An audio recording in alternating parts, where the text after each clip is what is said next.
Dans le monde de l'entreprise, c'est pour éviter les accidents du travail, notamment sur les chantiers du bâtiment, que certaines sociétés proposent à leurs salariés une séance d'échauffement quotidienne, gymnastique, yoga, tout cela réduit l'absentéisme.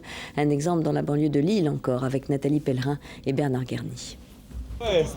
Rotation des genoux, étirement du dos, vous pouvez descendre de plus en plus bas. Assouplissement des chevilles, une préparation à l'effort sous la lumière des projecteurs, non pas d'un stade mais bien d'un chantier. 10 minutes d'exercice à 8 heures tous les matins pour les 50 ouvriers. On change de sens. Ici c'est devenu un rituel. Ça fait du bien quoi, pour les articulations et tout, ça fait du bien.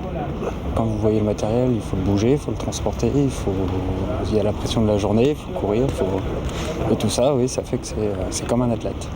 Donc c'est toujours important de bien s'étirer.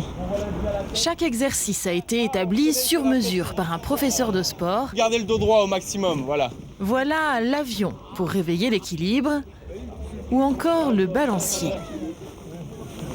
L'exercice ici sert à bien sensibiliser les compagnons au rôle des abdominaux et de protéger la colonne vertébrale. L'objectif c'est de sentir aussi un peu plus certains muscles qui ne travaillent pas habituellement pour la personne qui est au centre.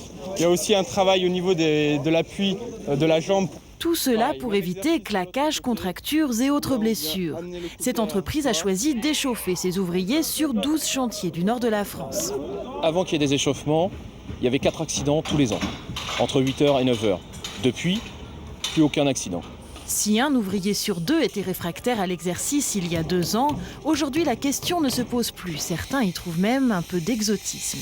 Vous savez, au Japon, s'ils le font, c'est que ils le font pas pour rien, quoi. Je veux dire, s'ils le font et si ça continue encore, c'est que c'est bénéfique a priori.